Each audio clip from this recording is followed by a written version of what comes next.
Good morning. How are you all doing? Very nice to see you all here. This is a real treat for me. The first time I've had a chance to do anything with the Independent Institute, and I'm absolutely thrilled. I think it's a wonderful organization. And I'm also so happy to see that it's such a diverse group of students here. So how many of you are from outside of the U.S. that are here? That's phenomenal. I hear some of you are from quite far, too. That's a very good thing. So thank you for coming, and hopefully we'll make this week worth your while. You'll hopefully learn a few things. So I'm going to be talking about the market process, how markets really work, how they're supposed to work. And unfortunately, there seems to be very little understanding of these basic facts today, which is quite alarming. Just coming on I flew in yesterday from Michigan. On the plane, I was reading Saturday's Wall Street Journal, and there was this story on how capitalism is hated by more and more people. This is written by Charles Murray, who is a very respected scholar. And Murray says this is quite a remarkable thing because every country that has adopted capitalism has become wealthy. Every country that has not adopted capitalism is poor. Okay? The more capitalism you have, the richer you are. These are basic facts. Cannot argue with these facts. Okay? And yet, we still have so much hatred for capitalism. And a lot of it is due to the fact that most people simply do not have any idea what capitalism is all about, what capitalism is supposed to do.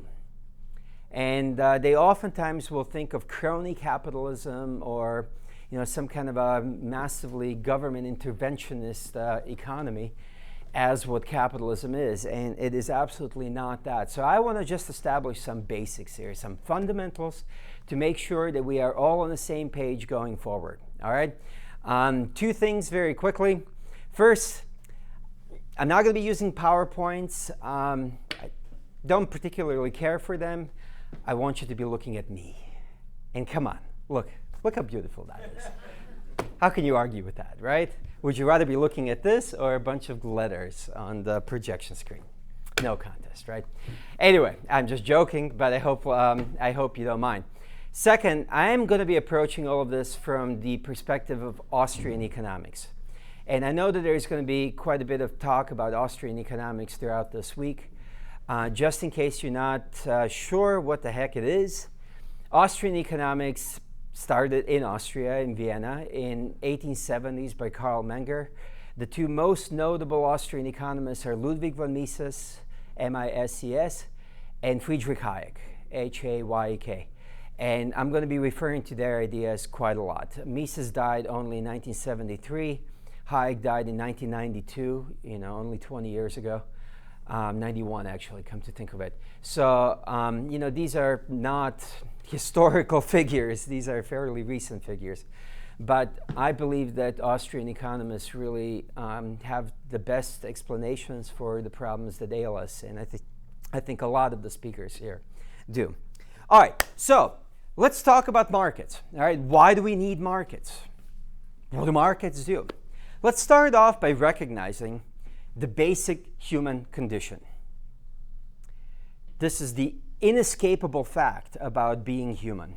We all confront two characteristics. One, scarcity.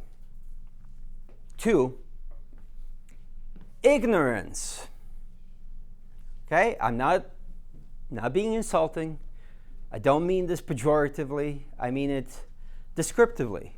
Ignorance means not knowing, right? That's the basic condition. Oh, thank you. That's the basic condition that we're confronting, all right? So let's first talk about scarcity for a moment. What is scarcity? Well, scarcity exists because we have a situation where being self-interested human beings, we always want more, don't we? Right? I mean, think about yourself. Is there a limit to how much you want? I would suspect not, because even if you yourself think of yourself as not being a very greedy person, right? Interestingly enough, for my quote, there is a tape to this podium, is a quote by Mahatma Gandhi. There is a sufficiency in the world for man's need, but not for man's greed. Okay? We are not saying that greed is a good thing. Absolutely not. We're not saying that self-interest is greed. As Randy pointed out, self-interest is simply people pursuing their goals, right? Their intentions. So, given that, can we be sure that there are unlimited wants that we have? The answer is yes, because even if you're a good person and you don't want a whole lot, maybe you're modest, you will still want more for your family members, for your loved ones, for your neighbors, for your countrymen, for the poor people in some other parts of the world. There's always more that can be had, that we want to have. What's the problem with that?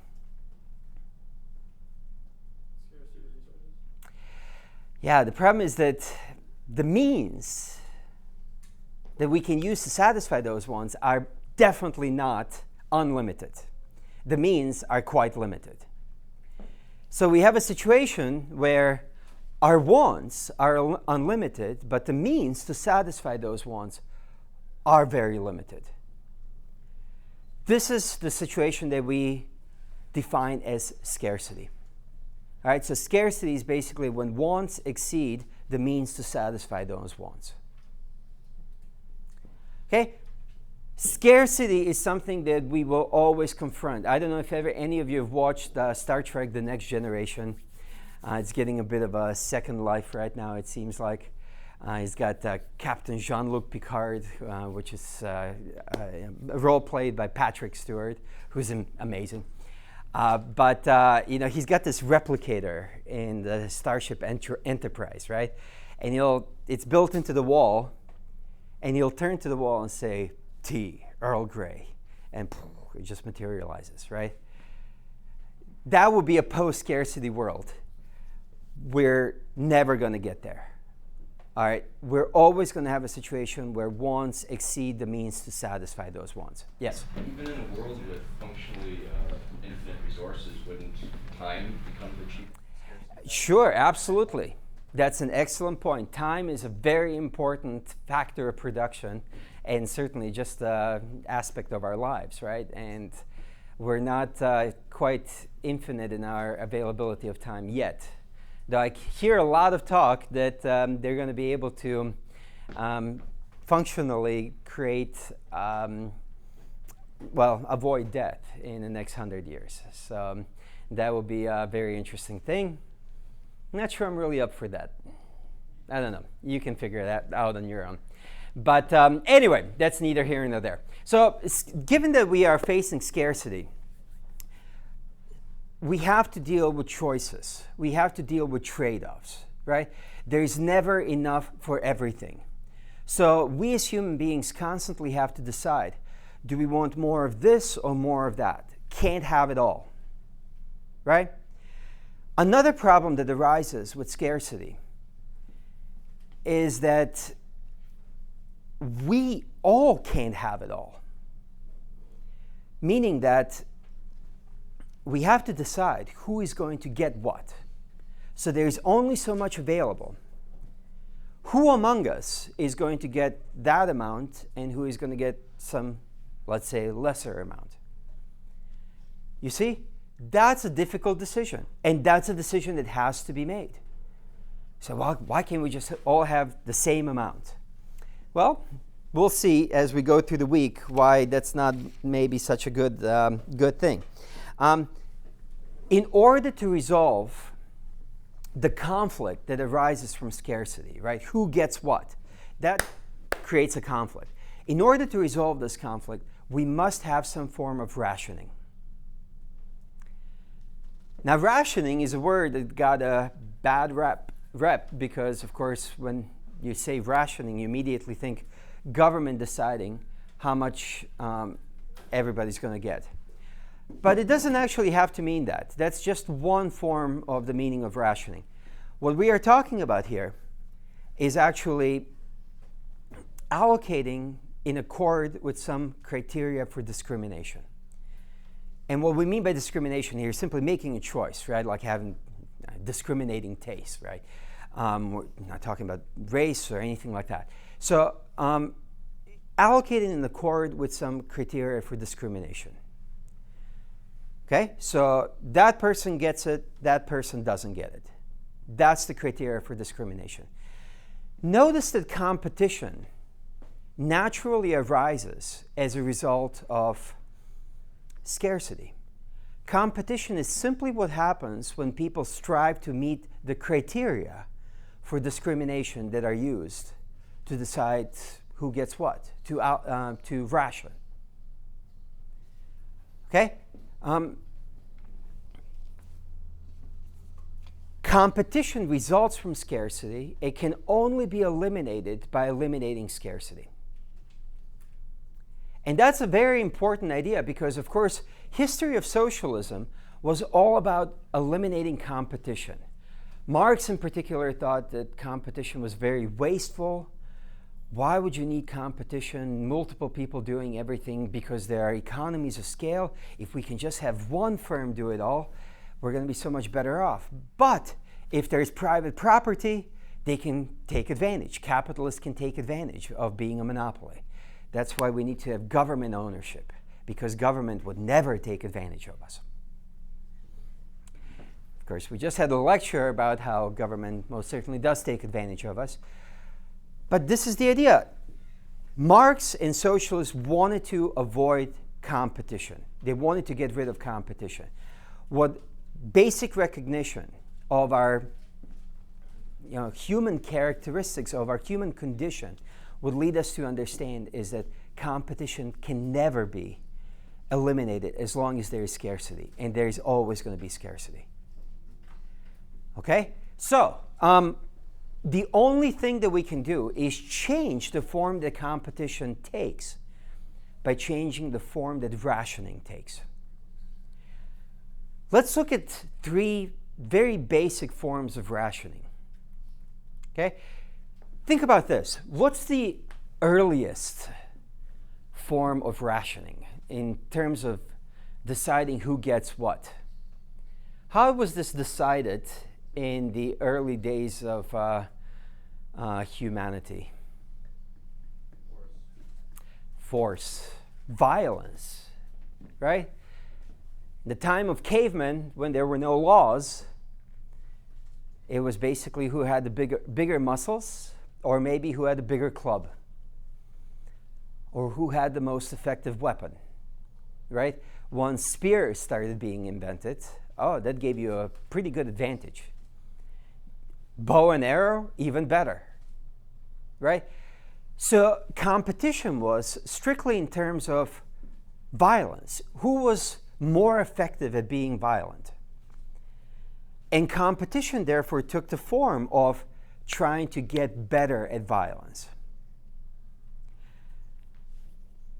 Humans decided, you know what, that's maybe not very nice. We don't like that very much. We can do better than that, right? So they came up with government as another form of rationing. Think about government as a form of rationing. So, of course, this has been used throughout history. Government decides which people and which groups are going to get what.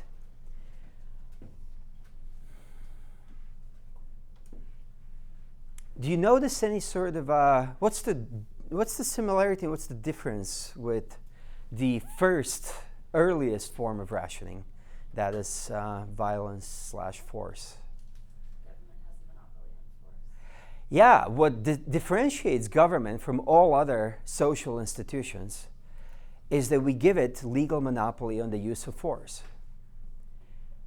Right? The government is the only one that actually gets to legally use force. I mean, you said cases of self-defense or whatever. But as a result, everything that government does has at least an implicit threat of coercion behind it, of force behind it. When government decides, you get this, you get that, if you resist, what are they going to do? They will send men with guns to punish you if you resist. Those men with guns will pull those guns out and start shooting. If you happen to be in the way of the bullet, you could end up dead. Right? So, government is really not any sort of a major advance on the most primitive form of rationing that we see, which is force and violence. People say, but it can be democratic, can't it? Okay, yeah, it can be democratic. Does that necessarily justify it? If you have 50% plus 1, that's a majority, right? 50% plus 1. Deciding that 50% minus 1 need to give up all of their property to the 50% plus 1. Is that just? It's democratic. Certainly it's not just. It's still theft. It's just now majority sanctioned theft. Okay, legal plunder, as a 19th century French economist and journalist called it. Legal plunder. I like that term a lot. There is a lot of that around. So those are two forms of rationing. Violence, government. Really, we should say they are one and the same. They're ultimately not that different. Okay? Notice that with the first one, competition exists by building bigger muscles, building a better weapon, right? More powerful weapon. How does competition take place with the second form of rationing, the government rationing? How do people compete to get more when government decides who gets what? Lobby. Sorry? Lobby. Lobby? Is that what you said? Yeah, exactly. All right, so you can lobby. Of course, you can be even more ambitious and you can actually become a politician or become a bureaucrat. Ironically enough, Soviet Union, which was supposed to be a country where everybody was equal, brought about a great deal of disparity in standard of living. The people that were part of the government, they were part of the ruling class, nomenklatura, they had access to completely different stores than the common people. Right? They had access to stores where you did not have to wait in line, where shelves were not empty. Okay? So you compete by getting more political power, whether that is directly by becoming involved in politics or indirectly through lobbying, if it's a democratic country. Even in non-democratic countries, there's still informal lobbying. You know, try to get on the political leaders' good sides. That's, folks, competition, very much competition. If you look at what's happening in Washington, D.C. today, billions and billions of dollars are flowing into Washington, D.C. every year with the express purpose of swaying the politicians to pass laws that will help particular interest groups. As Randy pointed out, the sugar subsidies and sugar tariffs are one example of that. But there are thousands of examples of such activities. Right? And all of these lobby groups are actually competing against one another. They're trying to donate more money to politicians, deliver more votes to the politicians to get their way. So competition very much exists. It's just taking a different form. Let's talk about the third rationing method. The last one. Which one do you think that is? Markets. Now, people have a hard time. Even I actually just read a piece by the editor of FEE publication, Foundation for Economic Education, called The Freeman. And the editor is Sheldon Richman, and he actually said that he had this whole piece that markets do not ration. Well, you know, I think it's semantics to a certain point, but I would say that markets absolutely do ration. right? If we define rationing as allocation in accord with some criteria for discrimination. In markets, how do you get something? Let me put it that way. Let me ask you that way. How do you get something in markets? What? Paying for it, yeah.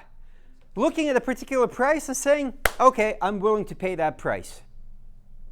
If you're willing to pay the price that's being charged for a particular good or a resource, you get that good or resource. Where's the catch? From a lot of people's perspective anyway. What's the catch with that? You have to have enough of what the other person values to get what you want. Right. And what do other people want? What do you mean? Oh, the thing, the money. Typically. Yeah. Money. How do you make money? Working. Or usually various dealings. Providing something that someone else wants. Okay, working, providing something that somebody else wants. Absolutely. One of my professors at George Mason University, his name is Walter Williams. You may have heard of him. He actually fills in for Rush Limbaugh sometimes, and I personally much prefer him to Rush Limbaugh. Walter Williams is just an amazing economist. I highly recommend his stuff. He's a nationally syndicated columnist, and here is how he actually used to put it, and I love this. I think he just captures the reality perfectly. He said, look, the Bible commands us to love one another, right? We seem to have a pretty tough time doing that. Humans always fall short of that goal. We cannot love each other. But what markets force us to do is the second best thing, in practical terms at least, not in terms of saving your soul necessarily, but in practical terms, which is to serve one another. We have to serve one another. In fact, I was just talking to my dad about this, and he's been reading somewhere that it's really a mistranslation of the original Gospels to actually say that Jesus commands us to love one another. A more accurate translation would be to serve one another. Okay, it's this, I guess in Greek, there are multiple languages there, but there are different meanings for love. And this love, the word that they use for love is actually the one that really means to serve somebody. Okay? But the point is this. So Williams would go on from there and said, what does that mean? How do you serve one another?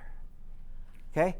And he gave this example. So let's say you go to a store and you say, dear sir, I would like to buy that box of cereal.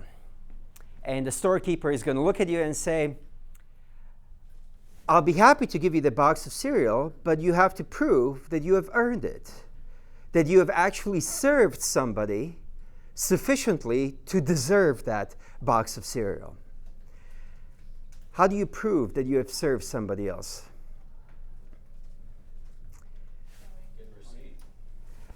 Yeah, you get a receipt, which is what money is, right? You put little pieces of paper on the counter.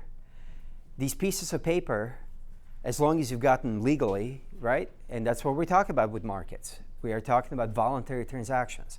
If you got them legally through voluntary transactions, they serve as a certificate, right? They're a certificate of service proving that you have actually served other people, that they found your contribution valuable. They gave you that money, and you now have a claim to some good or resource. Right? Your income is dependent completely on the ability and willingness to serve other people. That's a powerful insight. Notice that markets as a rationing mechanism, therefore, bring about a form of competition where we are all striving to do what then? Huh? Serve one another. Better serve one another. Right? The only way that you can actually secure any more income for yourself, and therefore any greater claim on goods and services is by serving other people better. What a remarkable thing this is. Even though we are self-interested people, the only way we can make ourselves better off is by making other people better off. That's what markets as an institution create. Competition is a matter not of tearing each other down. If you try to do that, right? I mean, I'm sure that Bill Gates absolutely despises Google.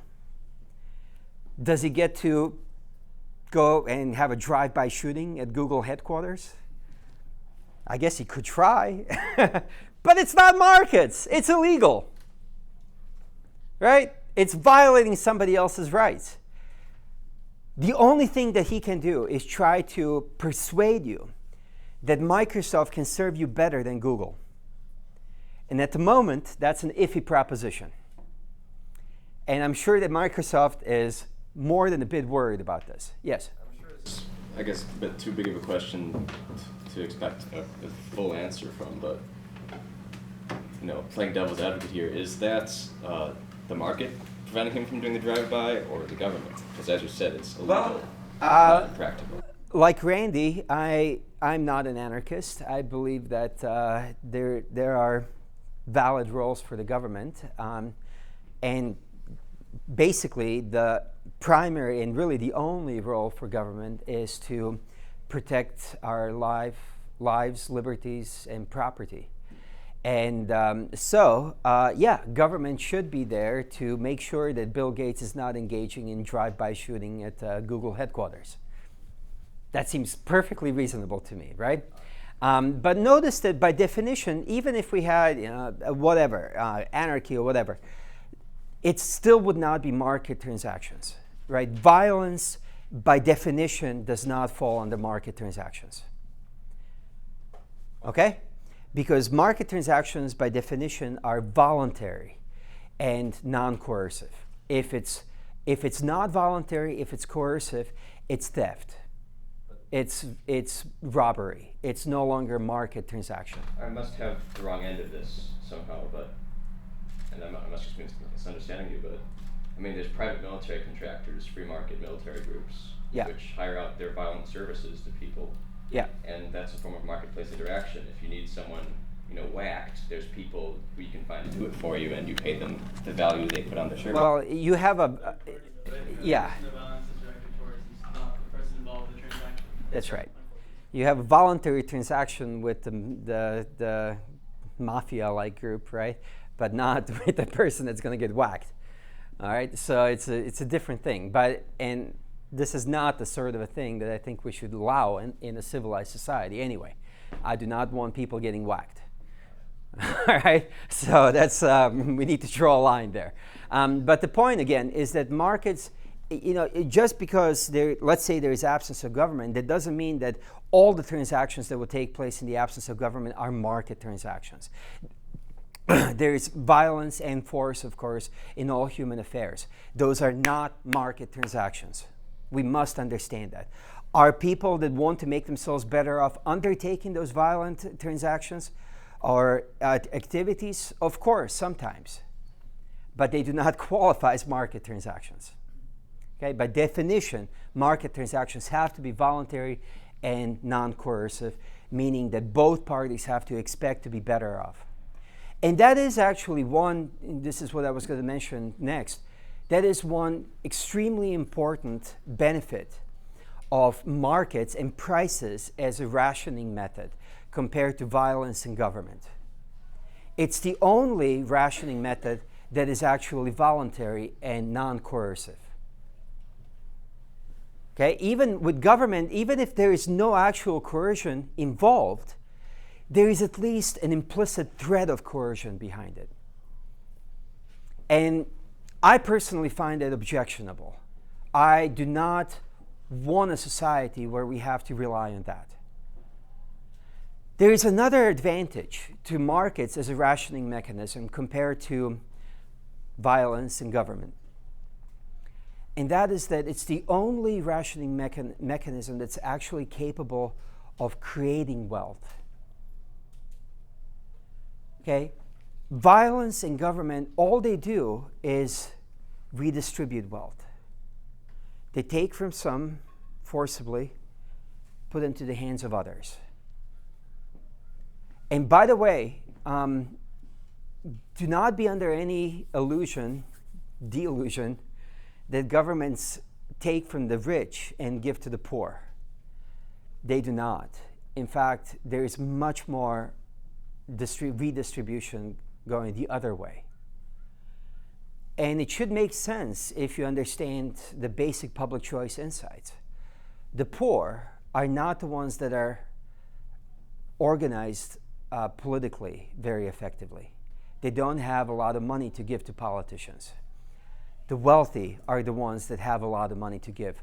Obama is not going into the slums of the major cities to raise money. He's going to Hollywood. He's going to Wall Street. All right, that's where the money is. And do you think that these people just give him money because they just like him? No! They give him money because they expect something in return.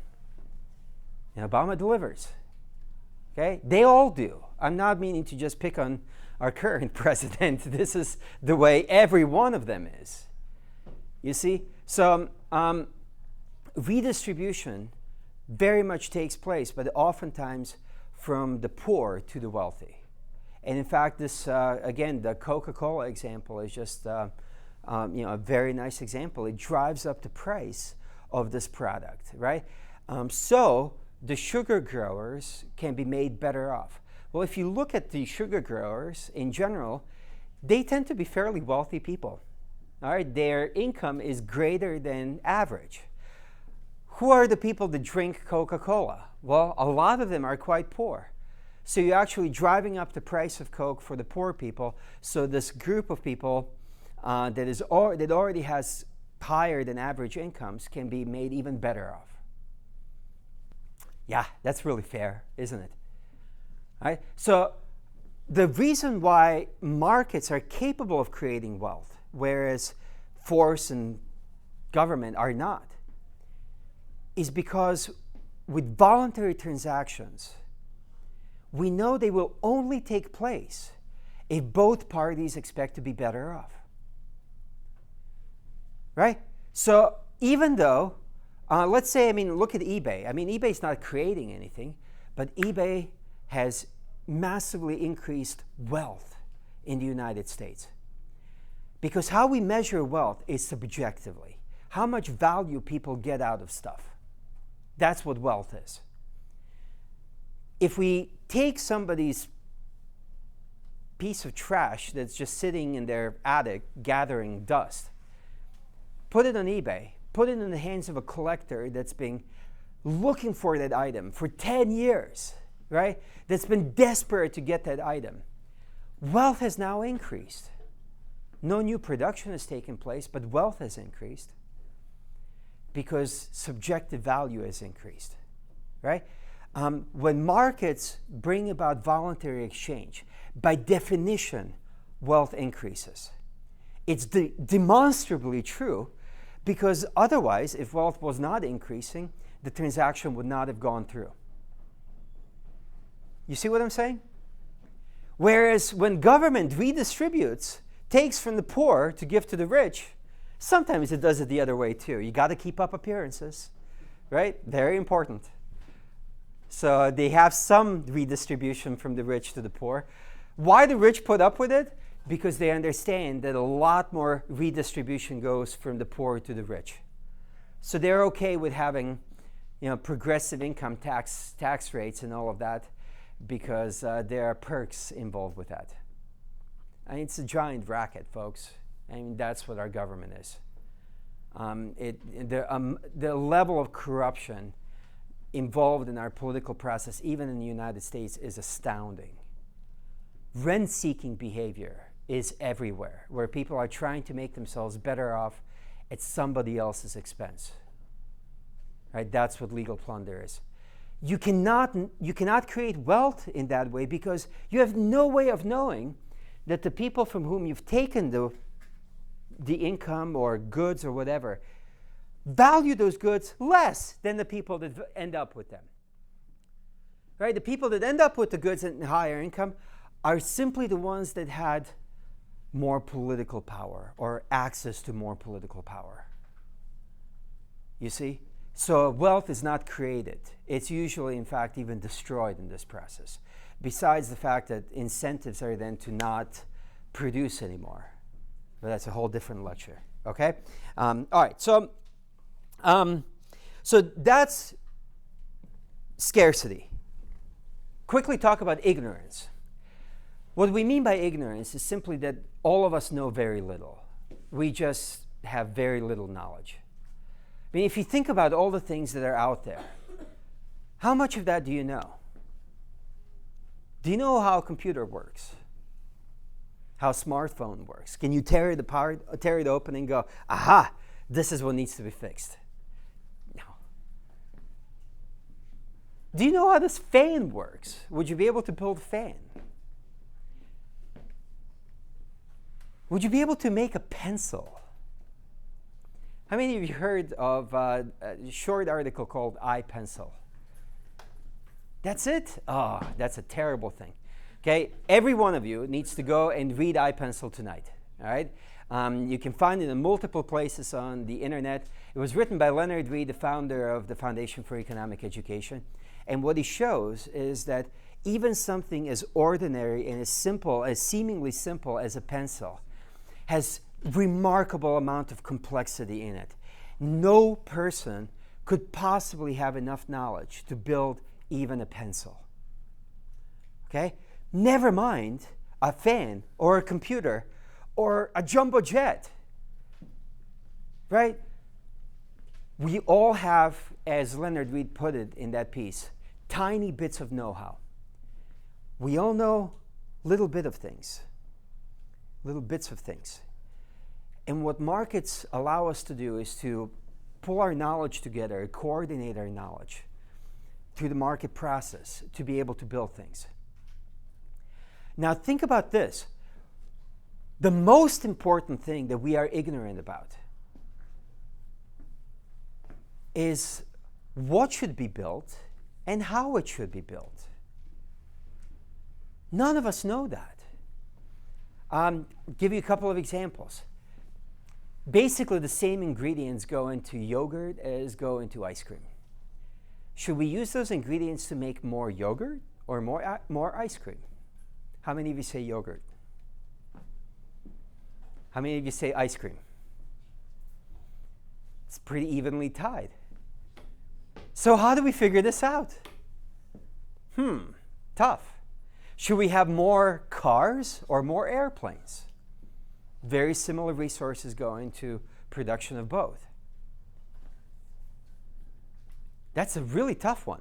I think all of us, if we're being honest to ourselves, would have to recognize that we alone cannot make that decision. You say, well, there must be somebody really smart out there that can know that. No. Okay? Let me push it a little bit further. If we decide we want to make more cars, what do we make cars out of? Do we make cars out of steel or aluminum? Just reading this article a couple of days ago, that in order to meet the new fuel mileage standards, more and more manufacturers are looking at, in particular, building trucks, pickup trucks, using aluminum rather than steel. Okay? Why? What's the advantage that aluminum has over steel? It's lighter. What's the disadvantage that aluminum has over steel? Well, not necessarily. Okay, it's actually quite strong if done right. There is one major disadvantage though. It's more expensive. Absolutely, right. It's more expensive. So notice that. And by the way, if we're looking at steel versus aluminum, how about making cars out of titanium? Woohoo! Now there's cool material, right? Titanium is super strong, super light, just as sexy as a metal can be, right? Titanium, yeah, that's what I'm talking about, right? Why don't we make cars out of titanium? Huh? What's that? It's really expensive. It's very scarce. Okay, there is just not enough titanium to make all the cars we need. All right. So notice that these are economic decisions that have to be made. People say, well, no, these are just engineering decisions. They're absolutely not. If they were just engineering decisions, then titanium wins. But it's an economic decision. And because it's an economic decision, steel wins. And maybe we'll start seeing, because of the changing legal environment, maybe we're going to start seeing more aluminum. We'll see. Okay? All right. Now, given the fact, this basic fact of scarcity, that we can't have everything, right? We have to engage in economizing actions. We have to make choices on what should be produced and how it should be produced. We can't have it all. How do we make those choices? And the answer is through the market process, right? Because of our scarcity, because of our ignorance, we have to rely on the market process. And what Austrian economists mean by the market process is simply people acting and coordinating their actions through market institutions without anyone designing this order from above. Therefore, it's what kind of an order? It's a spontaneous order, right? It's not designed. It's the opposite of designed, okay? But this is what the market process creates. So it's a situation where we all interact with one another. We all coordinate our actions through market institutions. So let's think about exactly how the market process works then, all right? How it coordinates all these actions. Think about the fact that, we know that when people exchange, they do so because they each expect to be better off from that exchange. But those benefits, they have to be recognized before they can be taken advantage of, right? Somebody actually has to perceive those potential gains from trade and say, all right, I can approach this person, offer them something, and we're going to be both better off as a result of this exchange. That perception of an opportunity to make both of us better off, is it 100% correct? It's not. I mean, all you have to do is look at business failures out there to know that some people have completely blown it, right? They thought that they had gains from trade possible, that they could offer their products to their consumers, to their customers, and customers would be happy to buy these products. Turns out buyers were not interested. I'll give you a couple of examples. Microsoft Zune, not made anymore, complete flop, right? And they were supposed to compete with the iPod. Consumers said, no, thank you. All right? Gates and company thought that they had, a product that people would want. They were badly wrong. They've blown it on several other things. For example, Microsoft Vista, the operating system before Windows Vista, rather, the one before Windows 7, that came and went in record time because consumers hated it, and Microsoft went, we need to fix this right away, so let's introduce Windows 7. Nokia, all right, if you remember, a few years back, Nokia was the king of cell phones. Nokia is in free fall at this point. They are completely blowing it. They cannot compete with the smartphones. They did not anticipate this thing happening, and they are completely behind the curve, despite actually being market leaders in cell phones just a few years ago. Okay? In each one of those cases, these hunches that all of these market economic agents had turned out to be wrong. Right? Their hunches that consumers would want to cooperate with them turned out to be wrong. Give you an example with some movies. How many of you saw Rock of Ages? You know, the Tom Cruise movie? Exactly. Nobody else did either. It's a huge flop. They spent $70 million on it. So far, I think it's brought in 15. Okay? It actually got pretty good reviews. It looked completely ridiculous to me. Of course, it's a popular Broadway play, you know, kind of focusing on the 80s, mid-80s, and big hair bands and all of that stuff, right? And but despite the fact that the play was very popular, I guess nobody really wanted to see Tom Cruise as a hair metal guy, all right? And so the movie flopped. Got fairly good reviews. On the other hand, think about, I guess this was last summer, Transformers 3. How many of you saw Transformers 3?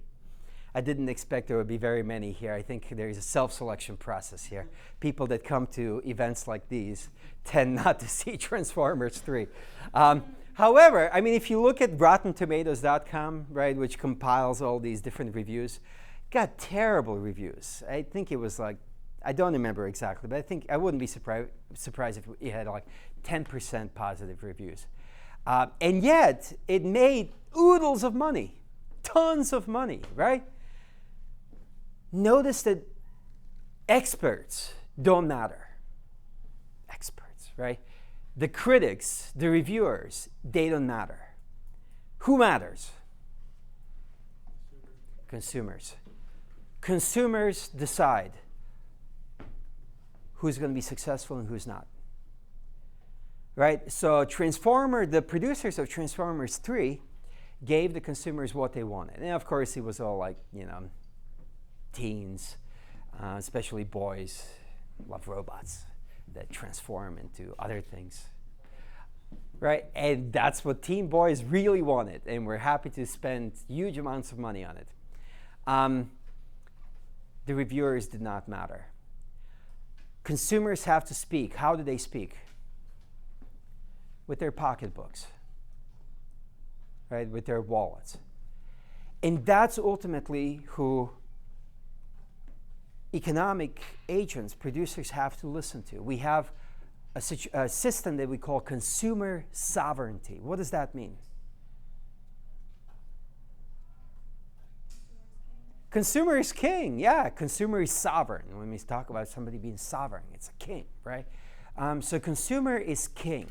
That's what markets create. So this is what we mean when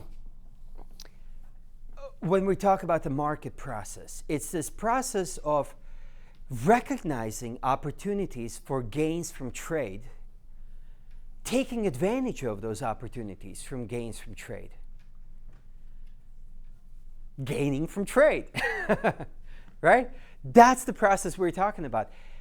Notice that in this way, markets and competition help us figure out what should be produced and how it should be produced.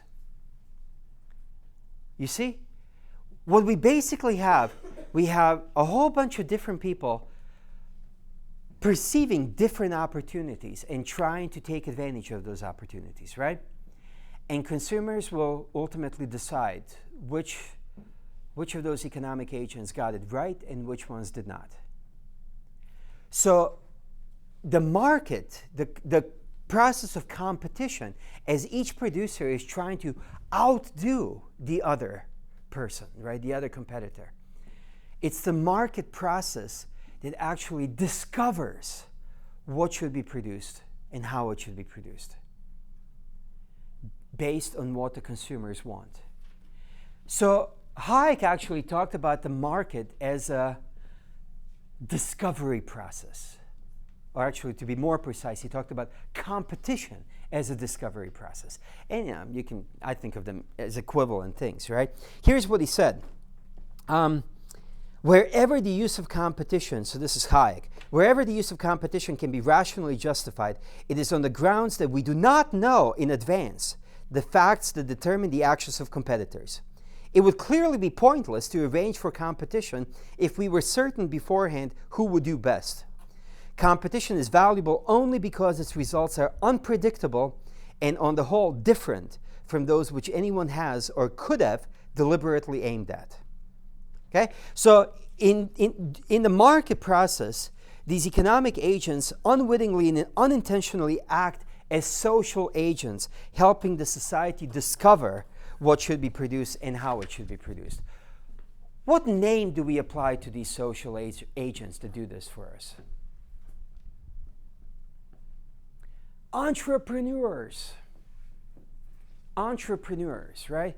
Entrepreneurs are the ones that, in fact, engage in supply of new products, that start new businesses, that introduce new products, that try to produce existing products in better ways, cheaper ways, whatever, right? Using fewer scarce resources. One way or another, what are they striving to do? What's driving entrepreneurs? Profit. Now, of course, this is the big bugaboo on the left. They just care about profit. They don't care about people. Wrong. How can you make profit in market competition? Give the people what they want. Perfect. That's exactly right. Notice there are always competitors, and these competitors, jerks, are trying to outdo you. They're trying to drive you out of business. They're trying to constantly capture your customers. How can you make sure that you keep your customers? By doing as well or better than all these other guys. By serving your customers better. Okay? So this nonsense about they only care about profit, not people. Just forget about that. That is completely wrong. It's, these kinds of things are said by people that have no notion of how the market works. If you are making profit, it's because you do care about people. You care about your customers. You don't have to love them. I'm sure you don't. I'm sure entrepreneurs do not love their customers. But markets force you to serve them. Or you're going to be out. Like Nokia probably will be fairly soon. Okay, they lost sight of what consumers wanted, and they're paying the price for it. Okay, notice that the profit and loss system, therefore, is an extremely effective and very important system of guidance. You can think of it as a compass for the entrepreneurs. How do entrepreneurs know what should be done and what shouldn't be done? The only way they can know that is if they're guided by this compass of the profit and loss system. If they're making profits, the signal that they're given is your customers love what you're doing. Do more. Great job. If you're making losses, the signal is what? I'm not going to repeat that. But yes, in effect, that's right. You are not doing the right thing. And in fact, you are wasting our scarce resources, right? You are combining these scarce resources into a product that you are selling at a price that's below the total cost of all of these resources. Stop! Right? Don't do that. These resources can be used in better ways somewhere else. What a remarkably effective way in the world marked by ignorance to ensure that we are constantly channeling scarce resources into more valuable uses. And if there are some uses that turned out to be a mistake, uses of these resources, that people immediately stop wasting the scarce resources on these wrong uses. An amazing thing. And this happens without anyone designing it from above. It happens on its own. In fact, the entire system happened on its own. That's a remarkable thing. It's a remarkable thing that we have something that is so important to creating wealth, making every one of us better off, and that we have so little appreciation for. By the way, notice the extremely important role that the price system plays in this entire thing. Right? You cannot have a profit and loss system without an effective price system. So in order to be able to figure out if you've made a profit or a loss, you have to have something that Mises called economic calculation. How is economic calculation done? I think you had a lecture on this yesterday. I was still flying here, so I missed that. How is economic calculation done? Yeah, through monetary manner, right? Through a monetary manner, and that means adding up the prices of all of the resources, adding up the prices of all the goods that you are selling. If the revenue is greater than the cost, you've made a profit. Good for you. It's not easy, right? You have built it yourself. Unlike what our president thinks. Right? If everybody could make profit, then profit would be no big deal. Clearly, not everybody is capable of making profit. There is something special about some people that allows them some particular insight, to have a particular insight that the rest of us lack. That is why we want them to control the scarce resources. We want those people that have better judgment about how to use scarce resources to be in charge of scarce resources. That's what consumers do. When Bill Gates had shown over and over again that he was good at using the resources that we entrusted him with, we gave him more. When he brought out the Zune, we took away some of his resources. Right? Said, you got to be punished for that, Bill. All right, we're not going to abide with the Zune. Get out of here and try again. You see? So the society is constantly determining who gets the access to the valuable, scarce resources. You have to have a record, proven record, right? And sometimes you have to establish that record from the beginning. You will be given that shot, but not everybody should have control over the resources, because most of us do not have a clue what to do with them. It's the entrepreneurs that do. And they very much need the signal of prices. Notice that prices have to be freely adjusting if they are to fulfill their social role.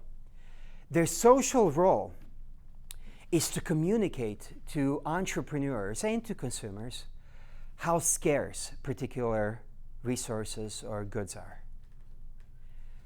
Prices are information. They're information about what?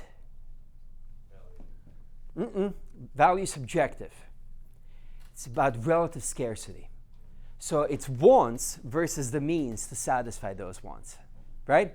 So value, of course, enters into it, but that's only one part of it. So prices reflect the scarcity of a good, wants versus the means of satisfying those wants. So here's the thing. If you have, and we constantly have changing conditions in our economy, in our world, right? When things change, it'll usually impact supply and or demand.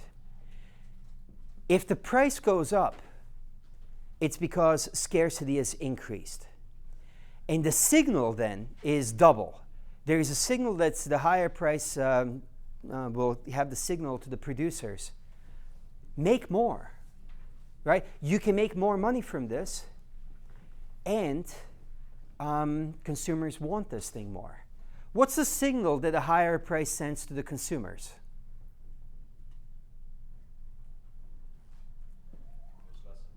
Use less, leave more for others.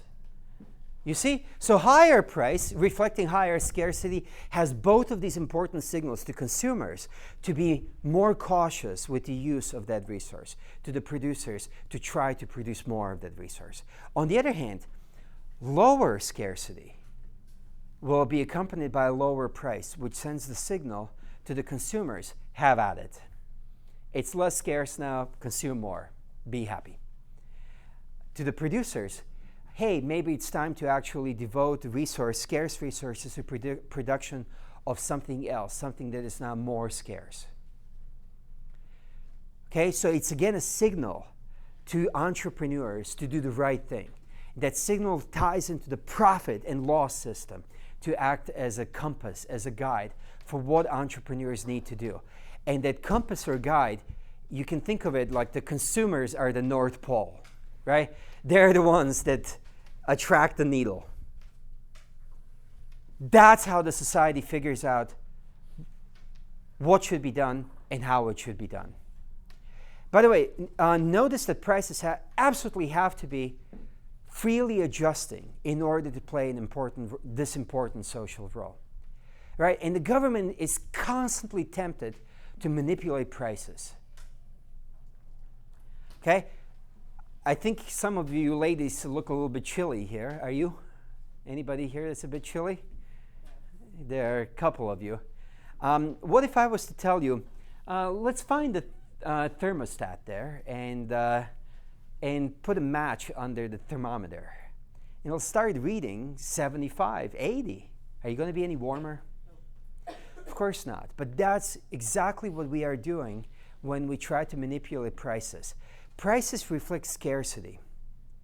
They do not determine scarcity.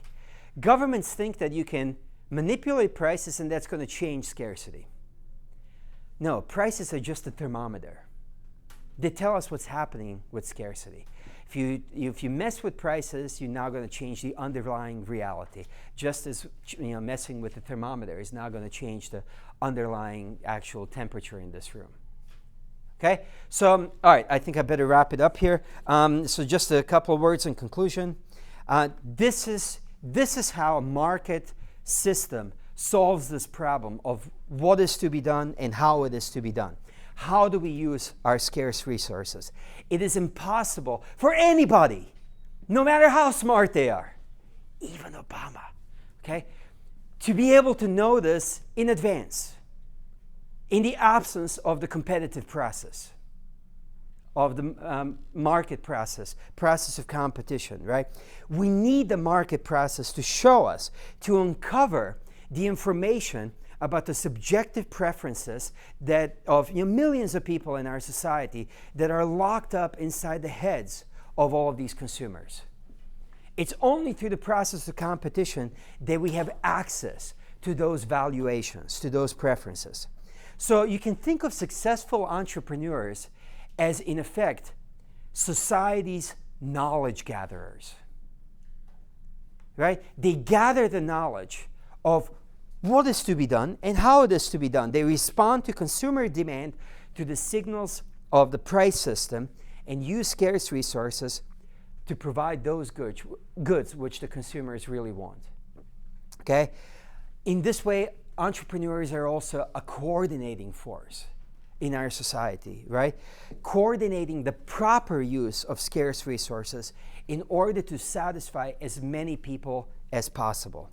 And in the process, allow more people to achieve their ultimate purposes, to carry out their plans. Okay? That's what the market process is all about.